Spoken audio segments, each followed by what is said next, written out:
Orange delight for the Dutch as they beat Senegal by 2-0. Like I said, late goals from Cody Gakpo and Davy Klaassen. Davy Klaassen came off the bench quite late in the game to help the Dutch win that encounter by 2-0.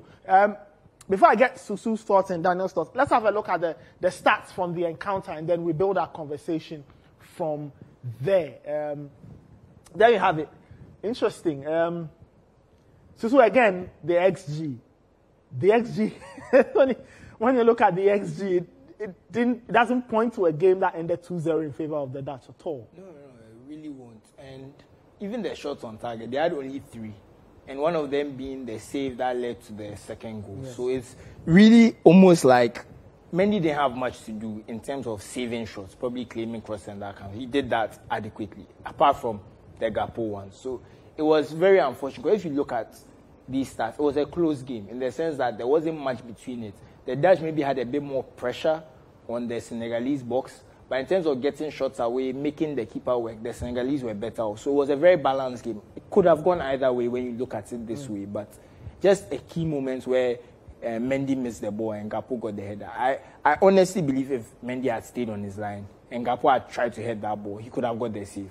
He would have been able to pull off the save there. I really believe that. And then the second goal was quite disappointing because it wasn't a very powerful shot. It was a very tame shot. They expect him to deal with that comfortably. He kind of parries it away. And Klaassen is just there to make it 2-0. And this will hurt the Senegalese because they really shouldn't have lost that game. And you are now thinking you've conceded 2 goals. What happens when you play Ecuador and Qatar? Let's say you beat Qatar. Let's assume that's a given. You beat Qatar 2-0. Same as Ecuador. Now you go into that game against Ecuador. Ecuador don't have to. They'll just sit back because the draw favors them. They get their 4 points, but they'll have a better goal difference, assuming they don't lose as badly to the Dutch. So you are in a position where you have to push forward and they can hit you on the counter. So tactically and strategically, it puts them in a difficult position. And 1-0 is easier to stomach in a situation like this, but the second goal can make it very difficult because it's the tightest of margins. Remember, last World Cup, they only didn't qualify because they had more yellow cards. Yeah. It could be goal difference this time. So it's a very disappointing one. And I feel like Mendy has to hold the can on this one. He let them down. Oh, interesting. On the basis of, and I'll get to Daniel a bit, on the basis of just looking at the two teams, my conclusion before the goals happened, I thought technically the two teams weren't too good, even in terms of passing. And for me, the biggest headache I had watching this game was crossing. I thought the choice of crossing, or the choice of crosses, even in terms of corners or crosses from open play, were really off. I thought they were not technically good. They couldn't find anybody. They were always not clearing the first head. Or I don't know, maybe that's something.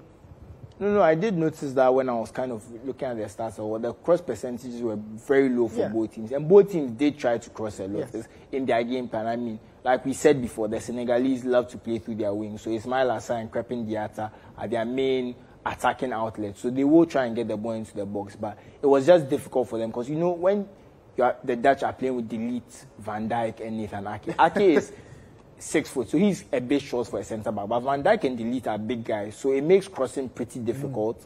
And on the Senegalese side, you have Koulibaly as well and Mendy. So both teams are trying to cross into very big centre backs. So it was naturally going to be a bit difficult for them. But I can understand playing wing play. It would probably work better against Ecuador, who have kind of shorter centre backs. And the Qataris, who are not as organized, it will work better against those teams. But these two teams, it will be very difficult to cross against them just because of the personnel they have.